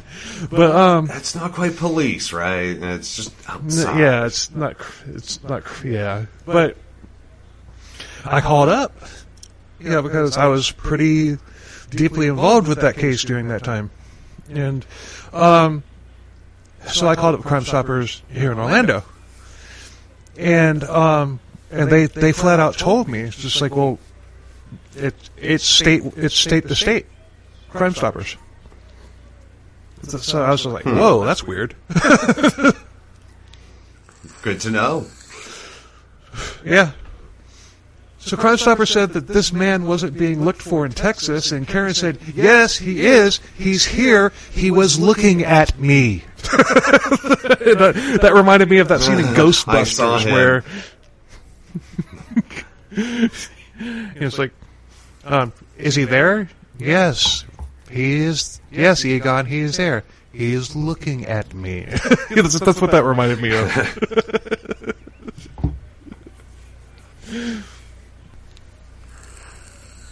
So she called the local sheriff's office, and she told them that there was a wanted criminal there on the beach. They told her to meet them at a fruit stand nearby. And when she went there, finally after 45 minutes, a police officer showed up, and Karen gave the description of the car as well as of Jesse. And the cop radioed in for backup, and one was there within minutes, and it's like, okay, if one got there within minutes, why did she have to wait 45 minutes? But whatever. Yeah, that's a good question, though. Yeah. So they searched the beach, and they found Jesse, who was still on the beach, and they arrested him. And he's just hanging out there. He's just hanging out. Probably looking for another tiny little white woman to rape. Yeah. He's not a nice guy. Mm-mm. So he was then extradited back to Virginia, and when he was brought in for a hearing, he complained about his prison scrubs and that the bed in the holding cell was uncomfortable. Oh, the bed. It's not comfortable enough. Fucking Jesus. Seriously, man? Yeah. There's actually video of it. He's just like, yeah, I mean, my clothes, man, I don't like them. And my bed, there's actually video of this. I don't like them. Oh, man. Because, like, I recently did a case, and like, there's one part where the guy is in jail and he complains about it being 190 degrees in the summer. That's a legitimate complaint. That is. Even if you're a prisoner, that's legitimate. I don't like my clothes? Oh, fuck, I could care less. Like, no, what, you want man, us to bring in a tailor? Seriously, though. Like, fucking hell, man. You know, have them put together a nice big suit for you, and that is insane. I don't like my clothes. My bed's uncomfortable. Those are not real concerns for me. No, Come I on. mean, this guy's in no danger of becoming somebody's bitch, but still. I don't know, man. I don't want to spend any time in prison to find out how that works out. That's all I know. No, if somebody comes at him, he's going to whoop the damn ass. That's all I'm saying. A lot of scary people in prison. That's all I'm saying. True. Like 6'6" and whatnot, that's good. I'm sure there are other people 6'6" in there who also play defensive linemen who might find him cute. Maybe. got that sexy long hair there with those dreadlocks. I mean, that could be enough. It's a prison situation. There's not much to work with. You want a 5-star hotel room, go to Sweden and get life in prison there. I mean, I thought about it as a retirement plan. Seriously, like, yeah, no, that looks okay. I can do this. How bad of a crime do I have to do? Sorry, Sweden. Nothing against you, but just, looking good these days. But this is the U.S. of A., and here we treat criminals, well, like criminals. We do, too, in Canada. The DNA... Yeah. The DNA results from Jesse came back, and they matched the DNA on Morgan and the rate from 2005. You're done, Jesse. Do not pass go. Yeah. Do not collect $200. You are done. Yeah, that's the fucked moment. You fucked around, and now you're finding out. Yep. I hate him, but I love the story. Yeah, I know, it's a good story, and it's wild. Like, and we ain't done yet. He walked into a police station and then walked out and then went on the run and made it halfway across the country. That's fuck, didn't see that coming. But they still didn't have Hannah's body. On October 25th, 2014, Hannah had been gone for 42 days and Jesse wasn't talking. And if he was probably complaining about the jail not having Sunday NFL ticket and a sports bar. Seriously, though, man, this is terrible. Yeah, I mean, that's just me making a joke, but still. If he's got a bitch about his prison scrubs, yeah. He could be the type of guy I could see being like, well, we only get one football game that we can watch on Sunday. Like, where's the choice? Yeah, and it's like, dude, once again, I don't even like the Panthers or the Ravens because those are the closest one to Virginia. But exactly. The Redskins. I mean, back then it was the Redskins. The Redskins would have been the closest team. Still, Baltimore's pretty close. Yeah, but still. Close enough to root for, right? Well, one's the Redskins are AFC or NFC. The Baltimore Ravens are NFC. I got that backwards. The Redskins are damn it! The Redskins are NFC. The Ravens are AFC, and so they probably would have gotten both of those teams' games. Okay. But if you're not a fan of either one of them, I mean, damn. Yeah, right. I like the Raiders, man. I was a Seahawks fan, so, and I'm in Eastern Canada, so it made no sense. But that morning, the police discovered human remains in some woods in a creek bed, not even 5 miles from where Morgan had been found. Rockstar Chief Tim Longo called Hannah's parents and addressed the press and told everybody that Hannah had been found. And he had vowed to find her, and he did, but obviously he was choked up about it. Yeah, not the way you wanted to find her. Right.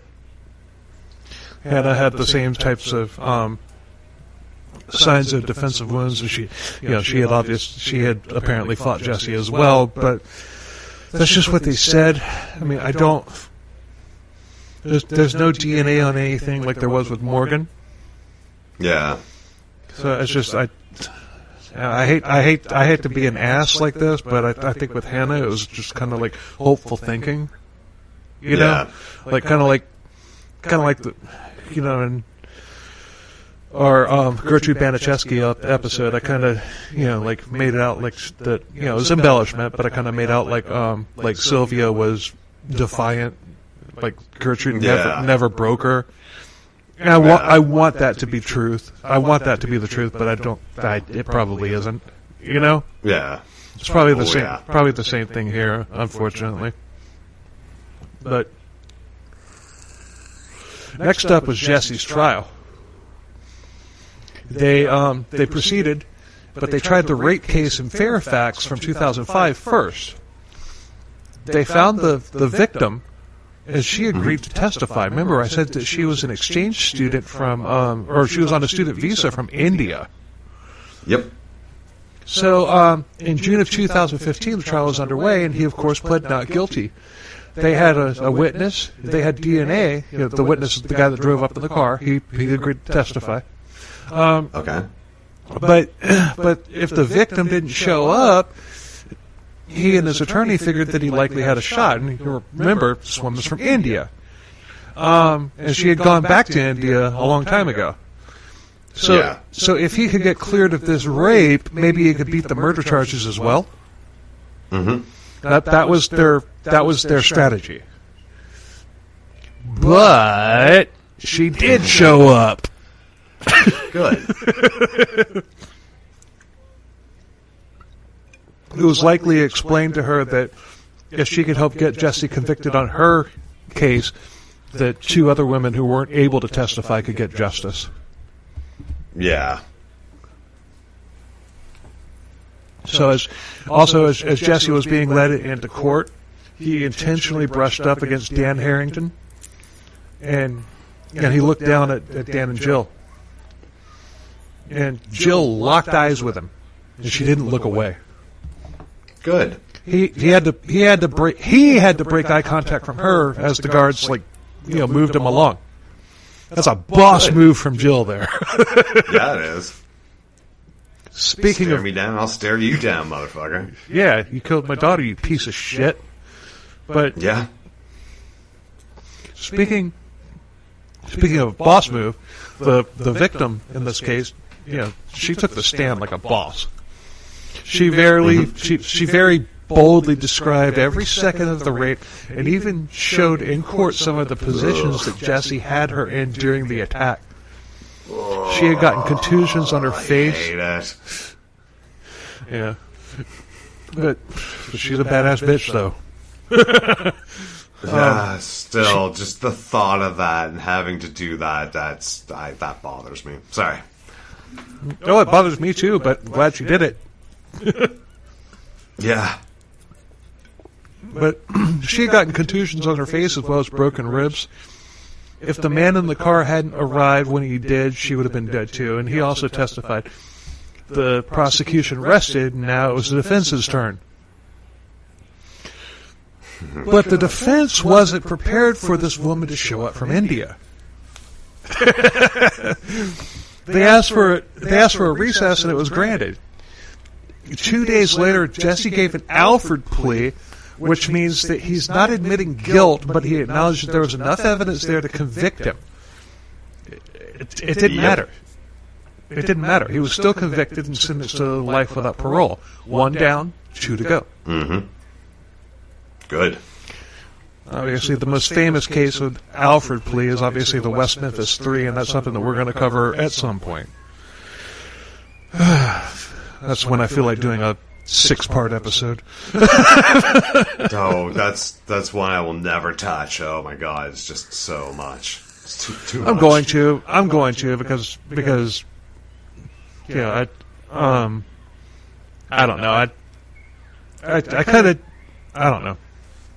I like Damien Eccles. I hate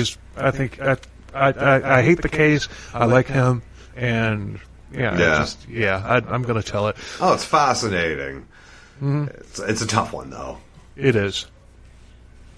Especially because I've been there.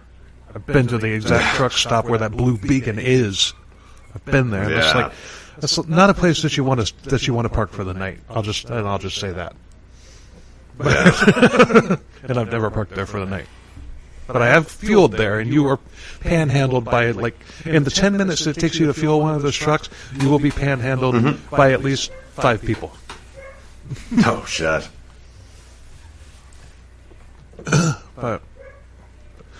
6 months later, March of 2016, Jesse pled guilty to the murders of Hannah Graham and Morgan Harrington. He was trying to get a plea deal of 25 years in prison. Because of the Alford plea, the judge asked Jesse if he was pleading guilty because he was in fact guilty, and he said, "Yes, Your Honor, I am pleading guilty because I am guilty." Okay. During the trial, Jesse admitted how he snapped their bones and dumped the bodies, which also, going back to what we were talking about Hannah, where I was saying it's just like probably, without trying to be a dick, like wishful thinking, Mm-hmm. Look at this guy. He's a freaking. He's the Hulk. Yeah, I gotcha. He's the Hulk going up against a child, basically. Yeah. Not that she was a child, but we're just old though, so Yeah, she didn't stand a chance. Yeah. But the judge slapped down the plea deal. Oh shit. Yeah. For Hannah. Let's get that fucking out of there. Just the way you said that, I imagined basketball in just a big center blocking a shot and being like, "Fuck you, get out." Yeah. It's my house. Yeah, fuck that. Try it again. Yeah, but he reacted like LeBron James when somebody nudged him. He cried and grasped a fucking body part like he had just been shot. Not surprised his bed in prison wasn't comfortable. And he felt it necessary to complain about that. So, yeah.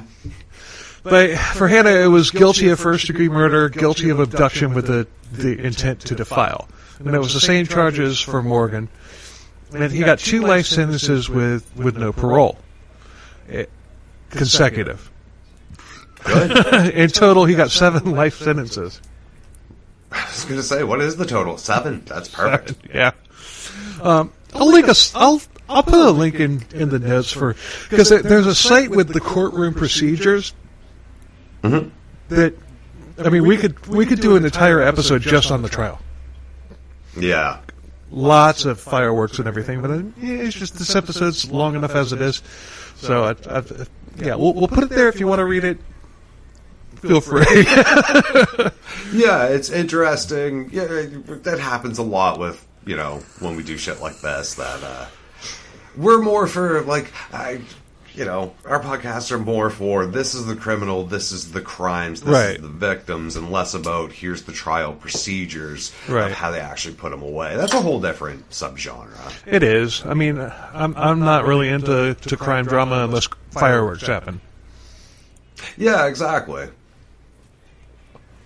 Like, there was this book that I had bought about a Chattanooga case. It was like, on the surface, it was really good and everything, but as far as what actually went down, the book didn't really say much. It was just basically a book about a courtroom drama. Yeah. Like I said, we kind of took a downswing because of a couple episodes that we've put out recently. That would really, people would get 20 minutes into that episode and hit stop. Yeah, I know. Our listeners, but if I ever start a Patreon up again, I might cover that case on it. But Morgan's parents said that everybody involved in this case, from the women who were killed to their families to the police to even the media, were victims. Jill had even extended this to Jesse's family, especially his, Jesse's mother, and she had completely lost it in court when the sentence was handed down. Jesse's family came from the defendant's side of the courtroom, walked up to the parents of Morgan and Hannah, shook their hands, said they were very sorry about what had happened to their girls. And Jesse's mother hugged Morgan's mother. She asked Jill if she would always pray for her. Jill said, "Yeah, you always pray for me." Deborah, and she said her name, because that was Jesse's mom's name, Deborah. Jesse said, "Yes, I will." And then the hug ended. A lot of class and mercy shown by Morgan's parents. I mean, it's not the parents' fault that their kid did this. You know what I mean?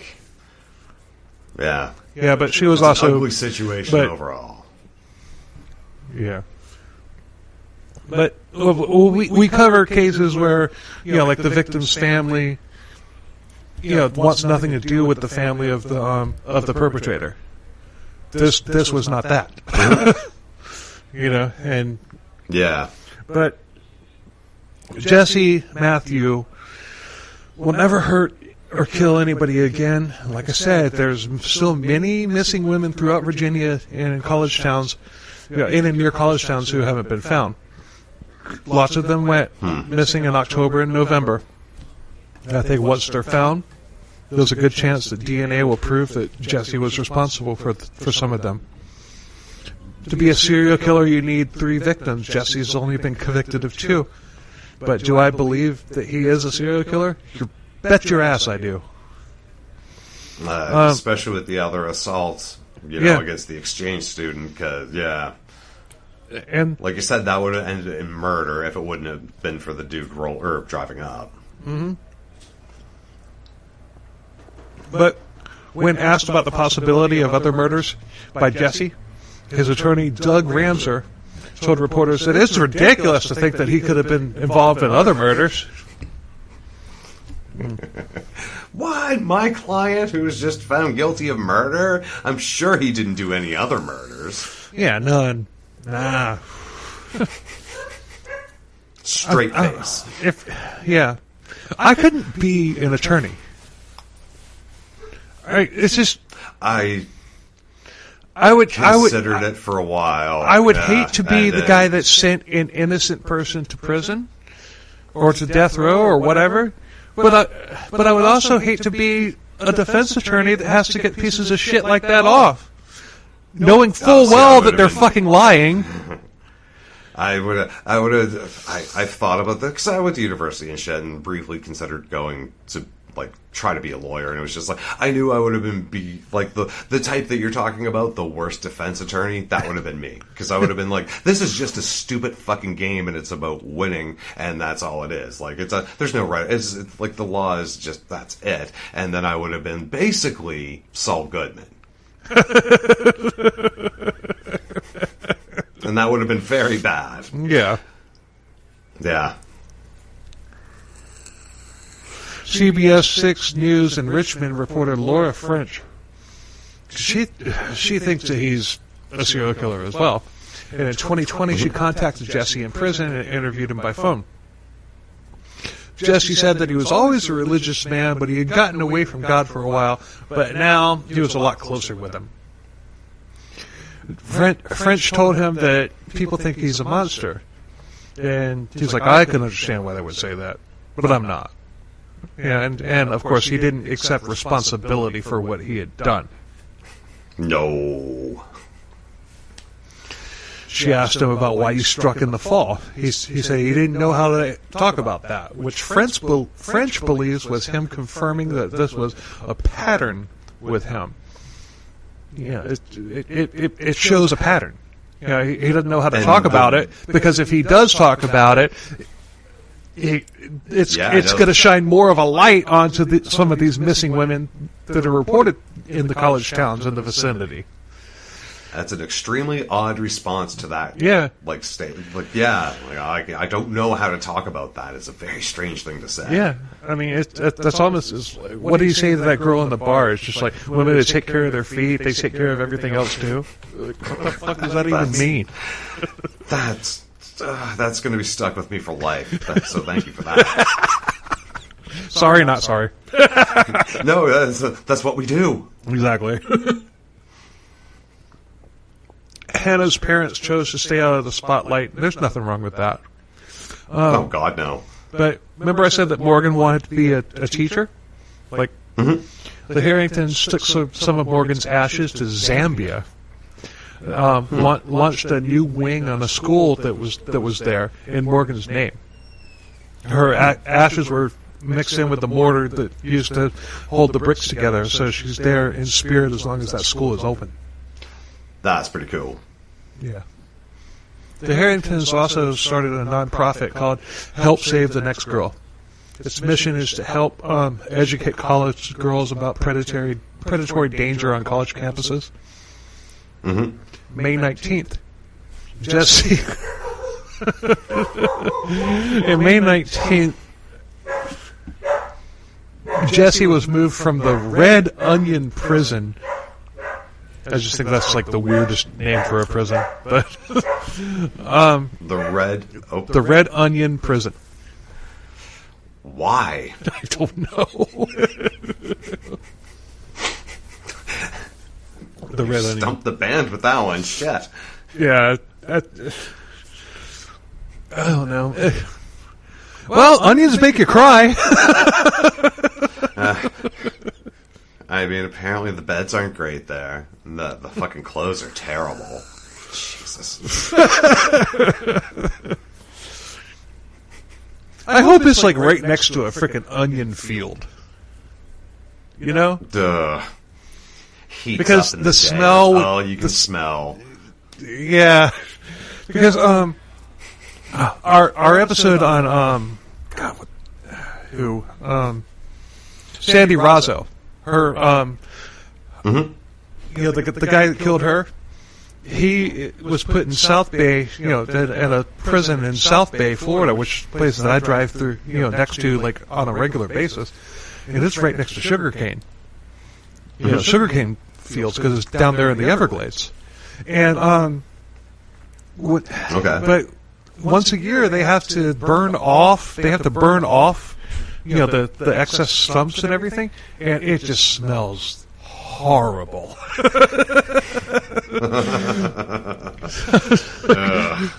So it's just like, it's bad enough just driving through there with the windows rolled up. Imagine being there. Imagine being there when that's and smell. And when like they do it, you get borderline whiteout conditions. Except there's no snow. It's smoke. Oh shit. And it stinks to high heaven. So maybe Red Onion Prison is right next to. Yeah. Maybe Red Onion Prison is right next to an onion pasture or whatever. Yeah, hopefully. Yeah. But he was moved from there to Sussex State Prisons because he had to get medical treatment. He was diagnosed with stage 4 colon cancer. Now, Red Onion is a supermax prison, which maybe they cut onions inside the prison like all the time, and like right next to one of the main air conditioner vents. Just wafting through every corridor at all times, with differing amounts of just red onion musk. But Sussex is not. But if he's got Sussex is not a supermax. But if he has stage 4 colon cancer, he's not going to be trying to escape. No. And how old is this dude now? He was born in 1981. So he would be 43. Yeah. But this is 2019. Now, oh shit. But part of his sentence was that he would not be able to be released for geriatric reasons until he had served 4 life sentences. So, you know, suffer. Enjoy that. Yeah. In 2021, a group of women filed a lawsuit against Liberty University for creating a campus environment where sexual assaults were more likely to occur. One woman, whose name isn't given, says that Jessie Matthew assaulted her when she was 15 years old when she was attending a summer camp there. She said that she was on her way back to her dorm when Jessie grabbed her and dragged her into a bathroom. She got away, but he caught her and groped her and started choking her. But she bit Jessie's arm really hard, and he gave up, and she was able to get away. And this was in 2000. Holy shit. I looked for a while for any current updates on him, but I couldn't find any. The most recent that I could find are when he was moved from the Red Onion for colon cancer to Sussex. But I really got to think he's dead. I mean, you don't last 5 years with stage 4 colon cancer.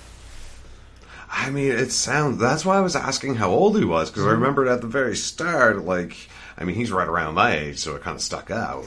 And yeah.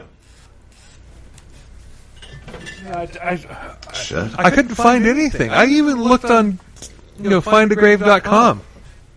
Mm-hmm. Well, if he died in prison, then that's probably not going to find its way to findagrave.com. Well, I mean, sometimes they do, though. I mean, sometimes it surprises you that it's like, oh shit. Yeah. So what do you think? I mean, is he still alive? I mean, 5 years. You usually don't come back from stage 4 colon cancer.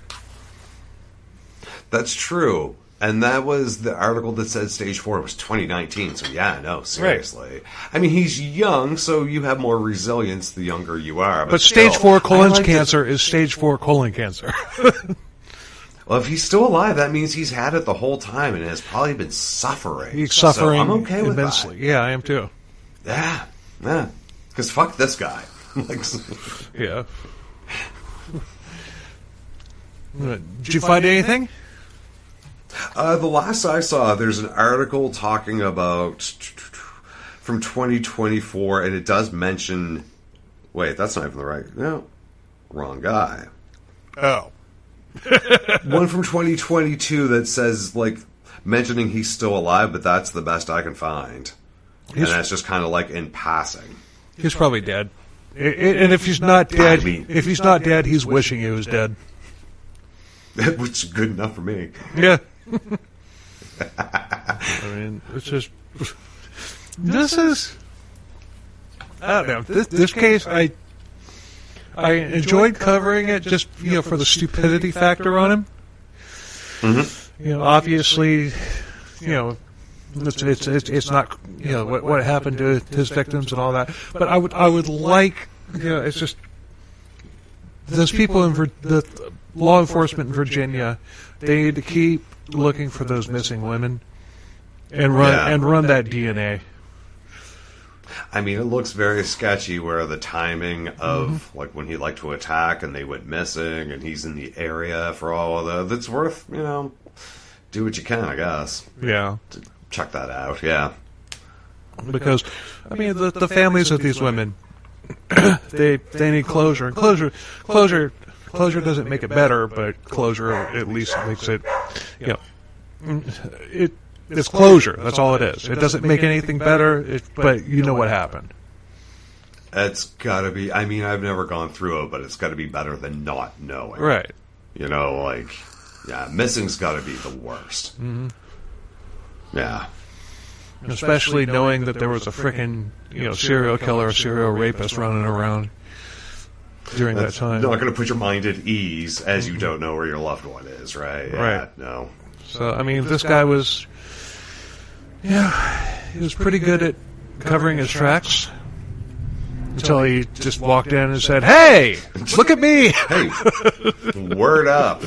But they were already looking. I heard someone was looking for me. What's going on? Yeah, fucking asshole, douchebag.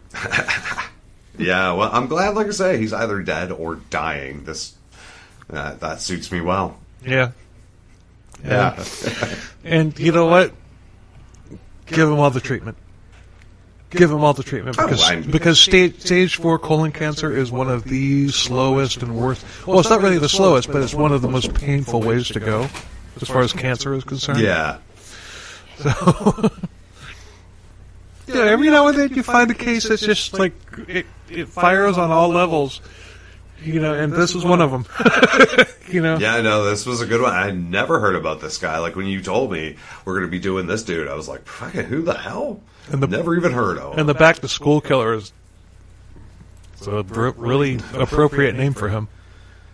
Yeah, it is too. No, he's really gross. He's way up there on the gross scale. Mm-hmm. Yep. It's just have you ever known anybody that was just that's just really, the life of the party and all that stuff. Everybody loves him, but the guy, and it's that guy's a fucking piece of shit. Not really, but I mean, I knew a dude. I wouldn't call him the life of the party, but he was a very normal guy. This was in high school, and he was the nice normal guy. He wasn't too normal. He wasn't too abnormal. He was just and everyone liked Paul. And then he murdered his parents. Yeah. And then he went to a party that same night and just partied like nothing had happened. That fucked quite a few people up. It's like Tyler Hadley. I don't know the name. It's a Florida case. He killed his parents and threw a party at his house with his parents in the bedroom, dead. This wasn't quite that. Paul shot his parents and then went to, I think it was a party at like a camp, because this was once again rural Nova Scotia, and so it was kind of like a camping drinking party. And from everyone I had talked to, it was like no one knew. It just, everything seemed so normal. And then the next day I was like, oh no, nothing is normal. I was like, shit, glad I missed that party. Yeah, right. Well, with Hadley, I'm kind of holding off on covering this one. You know, I also drive by the prison where he is incarcerated at. Like the same day I drive by the other one. Yeah, I drive by that one too. There's like two within 20 miles of each other. But okay. But I'm holding off on doing that one because I've been told by a couple of people that he was sent to one of those troubled teen industry camps. Shit, yeah. And if that, I haven't, I've looked and I haven't been able to find anything. But if that's the case, I definitely want to include it in the episode. I mean, it's important. It is. It turns out they were just torturing kids, and right. You know. I mean, yeah. It's just like me with my background. You know, we've done a couple of episodes with a TTI survivor, and I kind of consider myself an ally to them. Mm-hmm. You know, and you know, there's not much difference between Colts and the troubled teen industry. No, God, no, very much so. So but I'm kind of holding off on Tyler Hadley until I can. I want to find conclusive. Was he or wasn't he before I do that episode? Yeah, no, I understand. Because if he was, that changes the dynamic of the case. Oh, it absolutely does, and it changes. I mean, it doesn't make what he did. It doesn't excuse what he did, but it. You know, I've listened to like quite a few podcast episodes on him, and they're like, "Oh, well, he was just a piece of shit" and all that stuff. Well, yeah, he was, but maybe there was a reason why he was. Well, I mean, that's always usually important in some way, especially something like that, right? It's just like, I mean, I hate to say it, but like, haven't you done this enough? It always mystifies me when we have serial killers who just come from Jesus Christ! Fine, holy shit. That was like right down the street. Yeah, no, that sounded loud from here. I fucking jumped. I finish this up before you get hit by lightning and it blows all your electronic gear. Well, they're all on surge protectors. Still, though. But what effect will that have on your ears? My ears. No shit. Yeah. Jesus Christ! But the sun had already come out. That was like a lingering thing. I can. Yeah. You know, I could. Yeah, the sun's back out. You know. Yeah. God damn, that was loud. Oh fuck yeah! I jumped. I'm leaving that in. For the YouTube. I think you're gonna enjoy that too when you re-see it on editing. You're gonna be like, "Oh shit, I did jump." Well, I'm watching myself on the screen. I saw myself jump. Yeah. Damn, that was loud. That was like close. Mm-hmm. Anyway, thanks a lot for listening. We appreciate the hell out of it. Like, share, subscribe to both CKCB and to Mental Illness Theater, the podcast with the greatest name ever for a true crime podcast. We try. The only thing we got right. Nah, it's a good podcast. Check them out. Like, subscribe, share to them. Check us out on our YouTube page.